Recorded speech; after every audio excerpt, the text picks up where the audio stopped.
नमस्कार विद्यार्थियों, कैसे हैं आप सभी लोग। हमें उम्मीद है कि आप सब बहुत ही अच्छे होंगे। आप लोग विजिट कर चुके हो दीपक लक्ष्य यूट्यूब चैनल की ऑनलाइन क्लासेज में। सभी का हार्दिक स्वागत, वंदन और अभिनंदन करते हैं। आज हम आप सभी के मध्य में लेकर के उपस्थित हैं आधुनिक हिंदी साहित्य इतिहास के बहुत ही महत्वपूर्ण प्रश्नों को, जो कि विभिन्न परीक्षाओं में पूछे गए हैं और आपकी आने वाली सभी आगामी परीक्षाओं में महत्वपूर्ण भूमिका निभाएंगे। तो हम शुरुआत करें उसके पहले आप सभी से निवेदन है, यदि चैनल के ऊपर कोई पहली बार आया है तो सब्सक्राइब कर लीजिए, बेल आइकन दबा लीजिए, ताकि आने वाली कक्षाओं का नोटिफिकेशन आप तक पहुंचता रहेगा। आप सभी एक बार सेशन को लाइक कमेंट कर शेयर कर दीजिए। और हम शुरुआत करते हैं आज के महत्वपूर्ण पहले प्रश्न के साथ में। क्या है? नागार्जुन किस काव्यधारा के कवि हैं? प्रगतिवाद, प्रयोगवाद, अकविता, समकालीन कविता। आप लोगों को अपना उत्तर करना है, नागार्जुन किस काव्यधारा के कवि हैं। तो आपने अपना जवाब दिया है विकल्प ए प्रगतिवाद, तो बिल्कुल सही उत्तर माना जाएगा, यानी कि नागार्जुन जी प्रगतिवादी काव्यधारा के कवि हैं। अगला क्वेश्चन है, प्रगतिवाद का दार्शनिक आधार क्या है? साम्यवाद, प्रयोगवाद, पूंजीवाद, अस्तित्ववाद। क्या है प्रगतिवाद का दार्शनिक आधार? तो इस क्वेश्चन के लिए आप सभी का जवाब आ रहा विकल्प ए, तो ठीक होगा, यानी प्रगतिवाद का दार्शनिक आधार क्या है? साम्यवाद। आगे बढ़ते हैं हम लोग। आपका अगला क्वेश्चन है, निम्नलिखित में से किस कवि को मार्क्सवादी चेतना का कवि माना जाता है? धर्मवीर, अज्ञेय, हरिवंश राय बच्चन, केदारनाथ सिंह। यानी पूछा जा रहा है किस कवि को मार्क्सवादी चेतना का कवि माना जाता है। तो आप सभी लोगों ने इस क्वेश्चन के लिए अपना उत्तर दिया है विकल्प डी, तो ठीक होगा, अर्थात केदारनाथ सिंह जी को मार्क्सवादी चेतना का कवि माना जाता है। उसके बाद में आपका अगला क्वेश्चन है, किस कवि का संबंध प्रगतिवाद से नहीं है? रामदरस मिश्र, मुक्तिबोध, त्रिलोचन, नागार्जुन। किसका संबंध जो है प्रगतिवाद से नहीं है? तो आपने अपना जवाब दिया है विकल्प ए, तो ठीक होगा, यानी जो रामदरस मिश्र जी हैं इनका संबंध प्रगतिवाद से नहीं है, और बाकी मुक्तिबोध, त्रिलोचन, नागार्जुन ये सभी लोग प्रगतिवादी कवि हैं। आपका अगला क्वेश्चन है, जयशंकर प्रसाद की कृतियाँ किस विकल्प में हैं? नीरजा, सांदगीत, स्मृति की रेखाएं, पथ के साथी। झरना, लहर, ध्रुवस्वामिनी, स्कंदगुप्त। परिमल, गीतिका, प्रबंध, पद्मा, तुलसीदास। पल्लव, गुंजन, युगवाणी, ग्राम्या। किसमें सभी रचनाएं जयशंकर प्रसाद जी की हैं? तो आप सभी ने अपना उत्तर दिया है इस क्वेश्चन का विकल्प बी, तो बिल्कुल सही होगा, यानी कि झरना, लहर, ध्रुवस्वामिनी, स्कंदगुप्त ये सभी रचनाएं प्रसाद जी की हैं। इनमें से झरना और लहर ये काव्य रचनाएं हैं, ध्रुवस्वामिनी, स्कंदगुप्त इनके ये नाटक हैं, और नीरजा, सांदगीत, स्मृति की रेखाएं, पथ के साथी ये महादेवी वर्मा जी की रचनाएं हैं। परिमल, गीतिका, प्रबंध, पद्मा, तुलसीदास ये सब निराला जी की रचनाएं हैं। पल्लव, गुंजन, युगवाणी, ग्राम्या ये सभी जो है प्रसाद जी की रचनाएं हैं। फिर आपका क्वेश्चन है, तार सप्तक काव्य संग्रह का प्रकाशन कब हुआ? सन 1936 ईस्वी, 1940 ईस्वी, 1942 ईस्वी, सन 1943 ईस्वी। यानी तार सप्तक काव्य संग्रह का प्रकाशन कब होता है? तो आपने अपना उत्तर दिया है विकल्प बी, तो राइट होगा, अर्थात 1943 ईस्वी में तार सप्तक का प्रकाशन होता है। अगला क्वेश्चन आपके सामने है, इनमें से कौन तार सप्तक में शामिल नहीं है? अज्ञेय, शमशेर, मुक्तिबोध, नेमिचंद्र जैन। कौन है जो तार सप्तक में शामिल नहीं है? तो आपका उत्तर इस क्वेश्चन के लिए आया है विकल्प बी, तो राइट होगा, अर्थात शमशेर बहादुर सिंह जी ये तार सप्तक में नहीं बल्कि ये दूसरे सप्तक के कवि हैं, और अज्ञेय, मुक्तिबोध, नेमिचंद्र जैन ये तीनों तार सप्तक के कवि हैं। अगला क्वेश्चन आपके सामने है, ने प्रयोगवाद को सर्वाधिक प्रभावित किया है। किसने प्रभावित किया है? मार्क्सवाद, अस्तित्ववाद, प्रगतिवाद, छायावाद। किसने जो है प्रयोगवाद को सर्वाधिक प्रभावित किया है? तो आपका जवाब क्या होगा? आपका उत्तर आ रहा विकल्प बी, तो राइट माना जाएगा, अर्थात अस्तित्ववाद ने प्रयोगवाद को सर्वाधिक प्रभावित किया है। अगला क्वेश्चन आपके सामने है, फंतासी के बारे में कौन सा वक्तव्य सही नहीं है? फंतासी का प्रयोग यथार्थ सृष्टि के निषेध के लिए होता है। फंतासी का प्रयोग अतिरंजनापूर्ण वर्णन के लिए होता है। फंतासी का प्रयोग एक समानांतर संसार के निर्माण के लिए होता है। फंतासी का प्रयोग सत्य निरूपण के लिए होता है। कौन सा इनमें से सही नहीं है वो आपको बताना है। तो कौन सा जवाब आपका सही होगा इस क्वेश्चन में? विकल्प ए, यही सही नहीं है। क्या है इसमें? फंतासी का प्रयोग यथार्थ सृष्टि के निषेध के लिए होता, यह बात गलत है। और फंतासी का प्रयोग अतिरंजनापूर्ण वर्णन के लिए होता है, सही है। फंतासी का प्रयोग एक समानांतर संसार के निर्माण के लिए होता, सही है। फंतासी का प्रयोग सत्य निरूपण के लिए होता है, ये भी बात सही है। आपका अगला क्वेश्चन है, मुक्तिबोध की किस पुस्तक को प्रतिबंधित किया गया था? विपात्र, एक साहित्यिक की डायरी, चांद का मुंह टेढ़ा है, भारत इतिहास और संस्कृत। कौन सी पुस्तक है जो कि मुक्तिबोध जी की है और प्रतिबंधित कर दी गई थी? तो आप लोगों ने अपना उत्तर दिया है विद्यार्थियों, विकल्प डी, तो राइट होगा, भारत इतिहास और संस्कृत पुस्तक को प्रतिबंधित कर दिया गया था।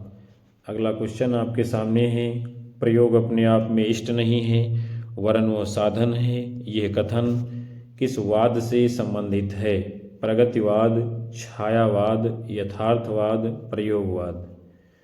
प्रयोग अपने आप में इष्ट नहीं है वरन वो साधन है, ये कथन किस वाद से संबंधित है? तो आपका सही जवाब कौन सा माना जाएगा? विकल्प डी, प्रयोगवाद से संबंधित है ये आपका कथन।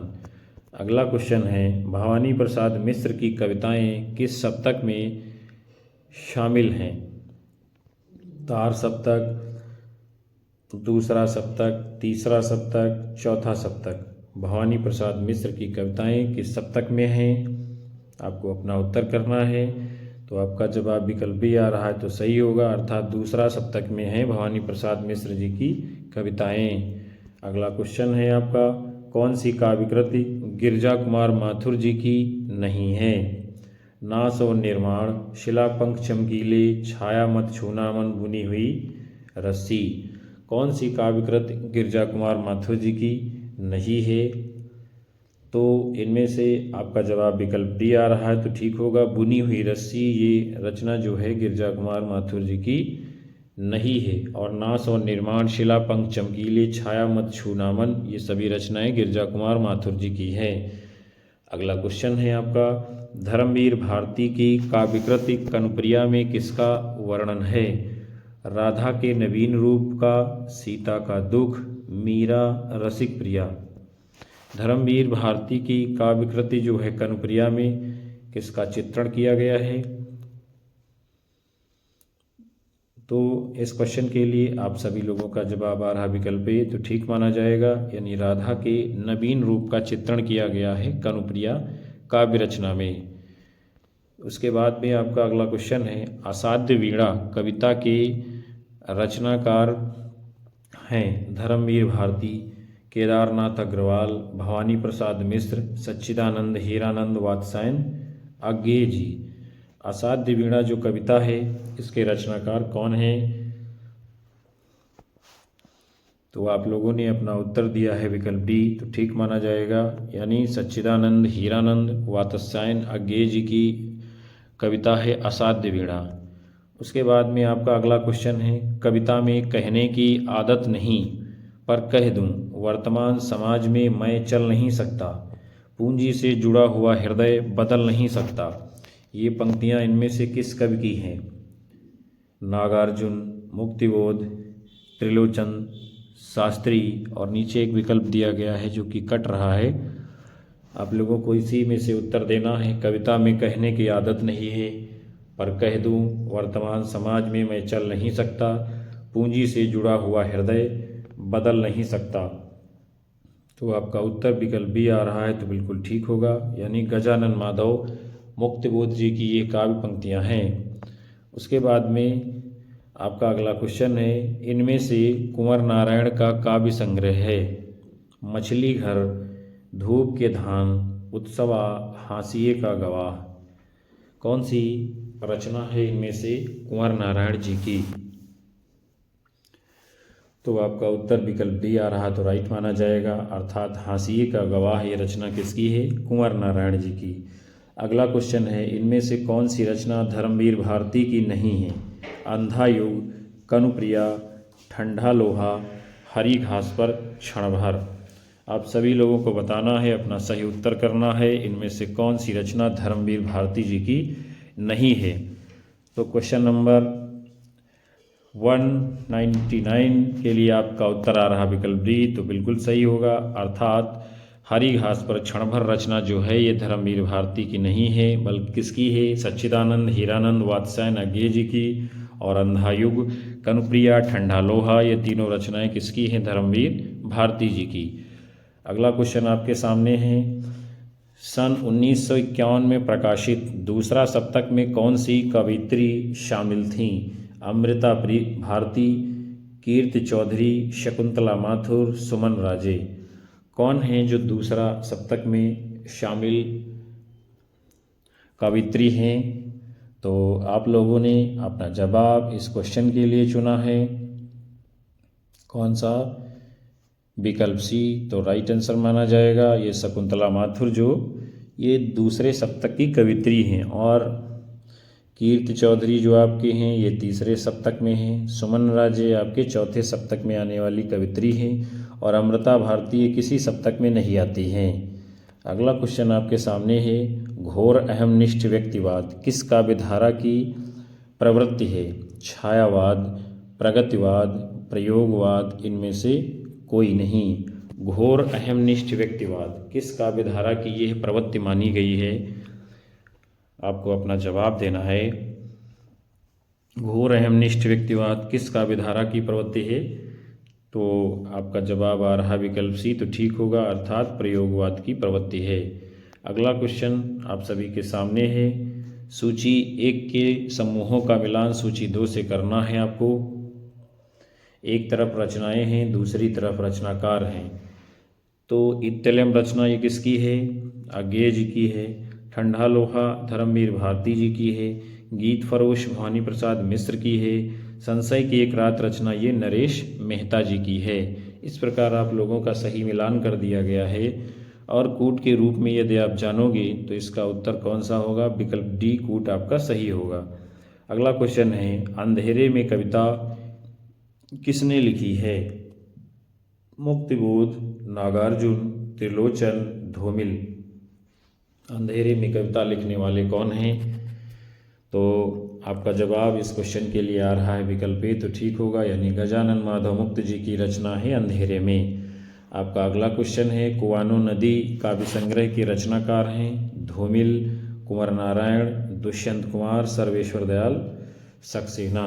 कुआनो नदी काव्य संग्रह के रचनाकार कौन हैं? तो आपका उत्तर क्या माना जाएगा? विकल्प डी सर्वेश्वर दयाल सक्सेना जी की काव्य रचना है कुआनो नदी। फिर आप सभी लोगों का क्वेश्चन है अगला, प्रयोगवादी कवियों की रचनाएं किस सप्तक में संग्रहित हैं? तार सप्तक, दूसरा सप्तक, तीसरा सप्तक, चौथा सप्तक। प्रयोगवादी कवियों की रचनाएं किस सप्तक में संग्रहित की गई हैं? तो आपका कौन सा सही जवाब होगा इस क्वेश्चन के लिए? आप लोगों का उत्तर आ रहा विकल्प ए, तो राइट होगा, अर्थात तार सप्तक में प्रयोगवादी कवियों की रचनाएं संग्रहित हैं। फिर आपका क्वेश्चन है, राष्ट्रगीत में भला कौन वह भारत भाग्य विधाता है, फटा सुथन्ना पहने जिसका गुण हर चरना गाता है। पंक्तियों के रचनाकार हैं रघुवीर सहाय, नागार्जुन, केदारनाथ सिंह, दिनकर। किसकी ये काव्य पंक्तियां हैं? तो क्वेश्चन नंबर 206 के लिए आपका जवाब आ रहा है विकल्प ए, तो ठीक होगा, यानी रघुवीर सहाय जी की ये काव्य पंक्तियां हैं। राष्ट्रगीत में भला कौन वो भारत भाग्य विधाता है, फटा सुथरना पहने जिसका गुण हर चरना गाता है। अगला क्वेश्चन आपके सामने है, सूची 1 का मिलान सूची 2 से करना है। एक तरफ जो है रचनाएं हैं, दूसरी तरफ उनके रचनाकार हैं। तो चलिए हम लोग मिलान करते हैं। अरि वो करुणा प्रभा में, ये रचना किसकी है? अज्ञेय जी की। धूप के धान, ये रचना किसकी है? गिरजा कुमार माथुर की। खुशबू के शिलालेख, ये रचना किसकी है? भवानी प्रसाद मिश्र की। और चांद का मुँह टेढ़ा है, रचना किसकी है? गजानन माधव मुक्तिबोध जी की। सही मिलान आपके सामने किया गया। और आपका कूट के रूप में उत्तर कौन सा होगा? तो विकल्प बी कूट आपका सही होगा। फिर आपका अगला क्वेश्चन है, संवेदनात्मक ज्ञान और ज्ञानात्मक संवेदन सूत्र के प्रयोक्ता हैं रमेश कुंतल मेघ, विजय देव नारायण शाही, गजानन माधव मुक्तिबोध, मनोहर श्याम जोशी। संवेदनात्मक ज्ञान और ज्ञानात्मक संवेदन सूत्र के प्रयोक्ता कौन हैं? तो आपका उत्तर कौन सा होगा? विकल्प सी गजानन माधव मुक्तिबोध। अगला क्वेश्चन आपके सामने है, रूपांबरा किसकी रचना है? अज्ञेय, मुक्तिबोध, नेमिचंद्र जैन, भारत भूषण अग्रवाल। किसकी रचना है आपकी ये रूपांबरा? तो आपका उत्तर आ रहा है विकल्प ए, तो ठीक होगा, यानी सच्चिदानंद हीरानंद वात्सायन अज्ञेय जी की रचना है रूपांबरा। फिर आपका अगला क्वेश्चन है, अंधा युग के लेखक हैं, देखते हैं कौन हैं? गिरजा कुमार माथुर, धर्मवीर भारती, मुक्तिबोध, इनमें से कोई नहीं। अंधा युग ये गीत नाट्य है, किसका है ये? तो आपका जवाब विकल्प बी आ रहा है, तो बिल्कुल सही होगा, धर्मवीर भारती जी का गीत नाट्य है अंधा युग। अगला क्वेश्चन आपके सामने है, निम्नलिखित में से कौन सी गिरजा कुमार माथुर की कृति नहीं है? नाश और निर्माण, धूप के धान, पृथ्वी कल्प, चांद का मुंह टेढ़ा है। अर्थात इनमें से कौन सी रचना जो है माथुर जी की नहीं है? तो आपका उत्तर कौन सा माना जाएगा? विकल्प आपका डी राइट आंसर होगा, चांद का मुंह टेढ़ा, ये रचना मुक्तिबोध जी की है। और नाश और निर्माण, धूप के धान, पृथ्वी कल्प, शिलापंख चमकीले, ये सभी रचनाएं गिरजा कुमार माथुर जी की हैं। फिर आपका क्वेश्चन है, नरेश मेहता को ज्ञानपीठ पुरस्कार किस रचना पर प्राप्त हुआ है? महाप्रस्थान, संपूर्ण रचना कर्म, वन पाखी सुनो, संशय की एक रात। नरेश मेहता जी को ज्ञानपीठ पुरस्कार किस रचना के ऊपर मिला है? तो उत्तर कौन सा होगा? विकल्प बी, संपूर्ण रचना कर्म के ऊपर ये ज्ञानपीठ पुरस्कार इनको दिया गया है, किसी विशेष रचना के ऊपर नहीं दिया गया है। अगला आपका क्वेश्चन है, निम्नलिखित में से किस ग्रंथ के लेखक रामविलास शर्मा जी नहीं हैं? भाषा और समाज, नई कविता और अस्तित्ववाद, भारत में अंग्रेजी राज और मार्क्सवाद, कविता के नए प्रतिमान। कौन सी रचना नहीं है रामविलास शर्मा जी की? तो आपका सही जवाब कौन सा होगा? आप लोगों ने अपना उत्तर दिया है विकल्प बी, तो राइट होगा, कविता के नए प्रतिमान। ये रचना किसकी है? नामवर सिंह जी की। और भाषा और समाज, नई कविता और अस्तित्ववाद, भारत में अंग्रेजी राज और मार्क्सवाद, ये सभी रचनाएं रामविलास शर्मा जी की हैं। अगला क्वेश्चन आपके सामने है, निम्नांकित में से कौन सा काव्य संग्रह अज्ञेय का नहीं है? हरी घास पर क्षण भर, अरि ओ करुणा प्रभा में, सीढ़ियों पर धूप में, आंगन के पार द्वार। आपको बताना है इस प्रश्न में कौन सी रचना अज्ञेय जी की नहीं है। तो आपका जवाब विकल्प सी आ रहा है, तो ठीक होगा, सीढ़ियों पर धूप में, ये रचना अज्ञेय की नहीं है, बल्कि किसकी है? रघुवीर सहाय जी की। और हरी घास पर क्षण भर, अरि ओ करुणा प्रभा में, आंगन के पार द्वार, ये रचनाएं किसकी हैं? अज्ञेय जी की। फिर आपका क्वेश्चन है, तार सप्तक में कौन सा कवि सम्मिलित नहीं है? भारत भूषण अग्रवाल, मुक्तिबोध, नेमिचंद्र जैन, रघुवीर सहाय। अर्थात इनमें से कौन सा कवि तार सप्तक में शामिल नहीं है? तो आपका जवाब कौन सा माना जाएगा इस क्वेश्चन के लिए? विकल्प डी, रघुवीर सहाय तार सप्तक में नहीं आते हैं। भारत भूषण अग्रवाल, मुक्तिबोध, नेमिचंद्र जैन, इन तीनों की गणना जो है तार सप्तक कवियों में की जाती है। फिर आपका क्वेश्चन है, हरी घास पर क्षण भर शीर्षक काव्य संकलन के रचयिता हैं दिनकर, निराला, अज्ञेय, इनमें से कोई नहीं। हरी घास पर क्षण भर शीर्षक काव्य संकलन के रचनाकार कौन हैं? तो आपका उत्तर कौन सा होगा? विकल्प सी यानी अज्ञेय जी की रचना है हरी घास पर क्षण भर। उसके बाद में आपका अगला क्वेश्चन है, निम्नलिखित में से किस लंबी कविता के रचयिता मुक्तिबोध जी हैं? पेशोला की प्रतिध्वनि, अंधेरे में, राम की शक्ति पूजा, असाध्य वीणा। यानी इनमें से कौन सी रचना मुक्तिबोध जी की लंबी कविता है? तो आपका उत्तर कौन सा सही होगा इस क्वेश्चन में? विकल्प बी, अंधेरे में ये जो रचना है मुक्तिबोध जी की है। असाध्य वीणा अज्ञेय जी की है। राम की शक्ति पूजा निराला जी की लंबी कविता है। फिर आपका क्वेश्चन है, आत्मजयी की कथा वस्तु निम्नलिखित में से किस पर आधारित है? छांदोग्योपनिषद, कठोपनिषद, केनोपनिषद, बृहदरण्यकोपनिषद। आत्मजयी रचना है, इसकी कथा वस्तु कहाँ से ली गई है यानी किस पर आधारित है? तो आपका उत्तर क्या होगा? विकल्प बी, कठोपनिषद से ली गई है इसकी कथा वस्तु। अगला क्वेश्चन आप सभी के सामने है, रहस्य पुरुष का बिंब मुक्तिबोध की किस कविता में नहीं है? मेरे सहचर मेरे मित्र, अंधेरे में, इस चौड़े ऊंचे टीले पर, मुझे पुकारती हुई पुकार। रहस्य पुरुष का बिंब मुक्तिबोध जी की किस रचना में नहीं है? तो आपका सही जवाब क्या होगा? विकल्प बी, अंधेरे में रचना में। और बाकी मेरे सहचर मेरे मित्र, इस चौड़े ऊंचे टीले पर, मुझे पुकारती हुई पुकार, इन तीनों कविताओं में रहस्य पुरुष का बिंब है। अगला है, प्रयोगवाद की जन्मदात्री पत्रिका है। तार सप्तक, प्रतीक, नए पत्ते, नई कविता। प्रयोगवाद की जन्मदात्री पत्रिका इनमें से कौन सी है? तो आपका उत्तर क्या होगा? विकल्प ए, तार सप्तक से ही प्रयोगवाद का जन्म होता है। फिर आप सभी का अगला क्वेश्चन है, अज्ञेय की रचना है कौन सी है? इनमें से आपको ये बताना है। कुरुक्षेत्र, होंकार, पवनदूत, हरी घास पर क्षण भर। कौन सी रचना है इनमें से अज्ञेय जी की? तो आप लोगों ने अपना उत्तर चुना है इस प्रश्न के लिए। विकल्प डी तो राइट होगा। हरी घास पर क्षण भर ये रचना अज्ञेय जी की है। कुरुक्षेत्र, होंकार ये रचनाएं रामधारी सिंह दिनकर जी की हैं। अगला क्वेश्चन है, ठंडा लोहा कविता संग्रह के रचनाकार हैं? धर्मवीर भारती, भारत भूषण अग्रवाल, गिरजा कुमार माथुर, सर्वेश्वर दयाल सक्सेना। ठंडा लोहा कविता संग्रह के रचनाकार कौन हैं? तो आप लोगों का उत्तर क्या माना जाएगा? विकल्प ए, धर्मवीर भारती जी की कविता संग्रह है ये ठंडा लोहा। अगला क्वेश्चन है आपका, प्रयोगवाद के प्रवर्तक के अनुसार प्रयोगवादी कवि का मुख्य लक्ष्य क्या नहीं था?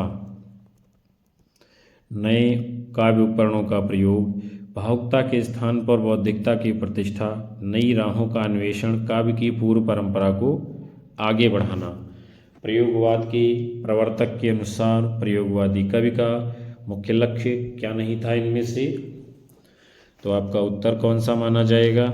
इस प्रश्न के लिए सही जवाब कौन सा होगा? 223 के लिए विकल्प डी, यानी काव्य की पूर्व परंपरा को आगे बढ़ाना ये लक्ष्य जो है प्रयोगवाद का नहीं रहा है।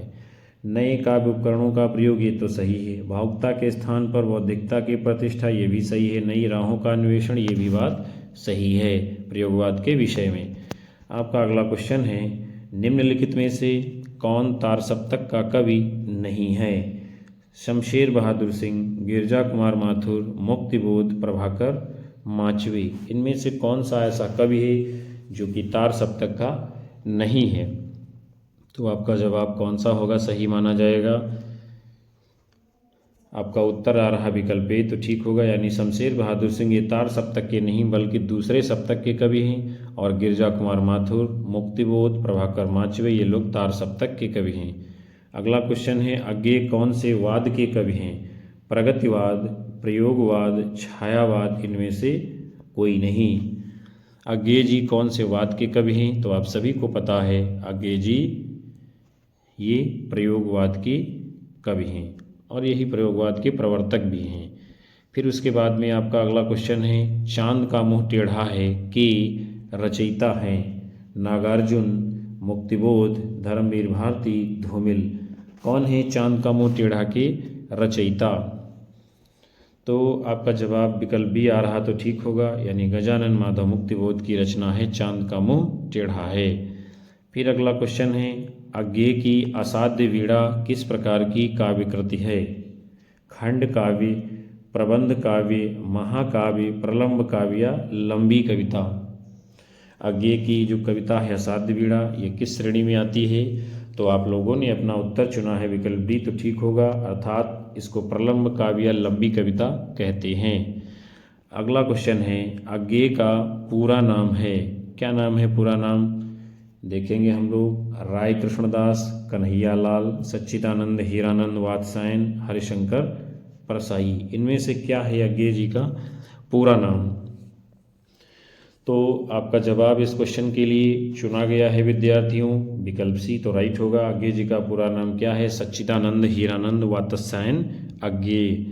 फिर आप लोगों का अगला क्वेश्चन है, निम्नलिखित में से कौन सा कवि दूसरा सप्तक में सम्मिलित नहीं है? भवानी प्रसाद मिश्र, शकुंतला माथुर, शमशेर बहादुर सिंह, मुक्तिबोध। कौन है इनमें से जो दूसरा सप्तक में सम्मिलित कवि नहीं है? तो आपका उत्तर क्या होगा? विकल्प डी, मुक्तिबोध। यानी क्या है? मुक्तिबोध ये दूसरे सप्तक में नहीं आते हैं। भवानी प्रसाद मिश्र, शकुंतला माथुर, शमशेर बहादुर सिंह, ये सभी जो है दूसरा सप्तक के अंतर्गत आने वाले कवि हैं। अगला क्वेश्चन आपके सामने है, अज्ञेय जी की रचना है, कौन सी रचना है इनमें से अज्ञेय की? कुरुक्षेत्र, असाध्य वीणा, हुंकार, पवनदूत। तो आप लोगों ने अपना उत्तर दिया है विकल्प डी, तो राइट होगा, अर्थात असाध्य वीणा ये रचना अज्ञेय जी की है। फिर आपका क्वेश्चन है, कुआनो नदी कविता संग्रह के कवि हैं, यानी रचनाकार कौन है? त्रिलोचन, भारत भूषण अग्रवाल, अज्ञेय, सर्वेश्वर दयाल सक्सेना। कुआनो नदी कविता संग्रह के कवि कौन है? रचनाकार कौन है? तो आपका राइट आंसर क्या माना जाएगा इस क्वेश्चन के लिए? विकल्प डी, सर्वेश्वर दयाल सक्सेना का कविता संग्रह है कुआनो नदी। फिर आपका क्वेश्चन है, निम्नलिखित में से तार सप्तक में कौन कवि शामिल नहीं है? प्रभाकर माचवे, नेमिचंद्र जैन, भारत भूषण अग्रवाल, रामधारी सिंह दिनकर। इनमें से कौन सा कवि है जो तार सप्तक में नहीं आता है? तो आप सभी स्पष्ट रूप से इसका उत्तर देख पा रहे हैं, जान रहे हैं कौन सा जो है तार सप्तक में शामिल कवि नहीं है। तो आप लोगों ने अपना जवाब इस क्वेश्चन के लिए दिया है विकल्प डी, तो उत्तर बिल्कुल राइट माना जाएगा, अर्थात रामधारी सिंह दिनकर ये तार सप्तक के कवियों में शामिल नहीं है। बाकी प्रभाकर माचवे, नेमिचंद्र जैन, भारत भूषण अग्रवाल, ये सभी जो है तार सप्तक के कवि हैं। फिर आपका अगला क्वेश्चन है, आत्महत्या के विरुद्ध कविता संकलन के कवि कौन है? सर्वेश्वर दयाल सक्सेना, धर्मवीर भारती, रघुवीर सहाय, मुक्तिबोध। आत्महत्या के विरुद्ध कविता संकलन के कवि कौन है? रचनाकार कौन है? आप सभी को अपना उत्तर करना है। तो आपका जवाब आ रहा विकल्प सी, तो राइट माना जाएगा, अर्थात आत्महत्या के विरुद्ध कविता संकलन ये रघुवीर सहाय जी का है। फिर आपका क्वेश्चन है, भूल गलती कविता के कवि हैं? नागार्जुन, केदारनाथ अग्रवाल, त्रिलोचन, मुक्तिबोध। किसकी यानी कि यह भूल गलती कविता है? तो आप सभी ने अपना उत्तर चुना है इस क्वेश्चन के लिए विकल्प डी, गजानन माधव, मुक्तिबोध। तो जवाब बिल्कुल सही होगा, अर्थात भूल गलती कविता किसकी है? गजानन माधव मुक्तिबोध जी की। फिर आपका अगला क्वेश्चन है, कनुप्रिया के लेखक हैं, कौन है इनमें से कनुप्रिया के लेखक? आपको बताना है, नंद दुलारे वाजपेयी, वीरेंद्र मिश्र, मोहन राकेश, धर्मवीर भारती। आप सभी लोगों को अपना उत्तर करना है कि ये कनुप्रिया रचना किसकी है। तो इस क्वेश्चन के लिए आप सभी लोगों ने अपना जवाब दिया है विद्यार्थियों, विकल्प डी तो राइट आंसर होगा, अर्थात धर्मवीर भारती जी की रचना है कनुप्रिया। फिर आपका अगला क्वेश्चन है, तार सप्तक में संकलित कवियों को राहों का अन्वेषी कहा था? मुक्तिबोध, अज्ञेय, भारत भूषण अग्रवाल, प्रभाकर माचवे।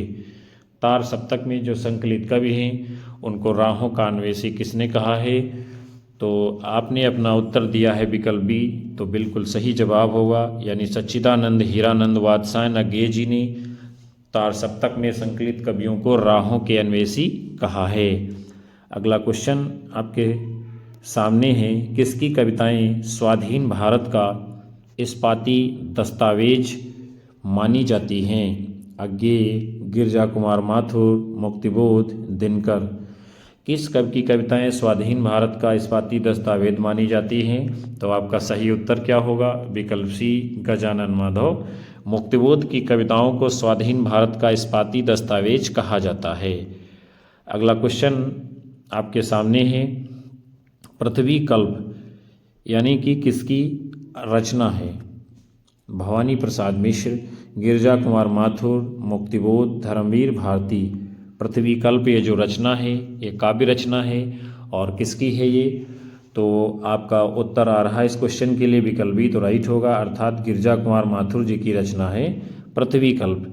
अगला क्वेश्चन आपके सामने है, अमन का राग के लेखक हैं भवानी प्रसाद मिश्र, मुक्तिबोध, शमशेर बहादुर सिंह, इनमें से कोई नहीं। बड़ी ही शानदार रचना है ये अमन का राग। तो इसके लेखक कौन हैं? विद्यार्थियों, आपने अपना जवाब चुना है विकल्प सी, तो बिल्कुल सही उत्तर माना जाएगा, अर्थात अमन का राग ये रचना किसकी है? शमशेर बहादुर सिंह जी की।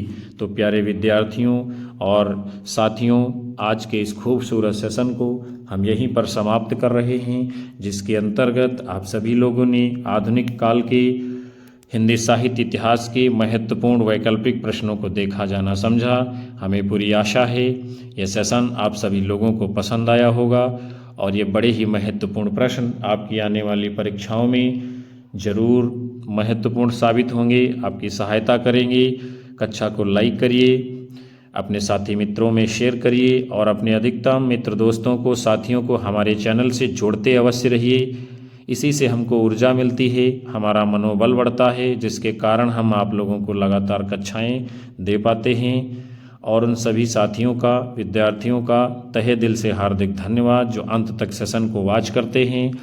मिलते हैं हम आप लोगों को पुनः से अगली कक्षा में। तब तक के लिए नमस्कार, जय हिंद, वंदे मातरम, बाय बाय, शुभ रात्रि आप सभी लोगों को विद्यार्थियों।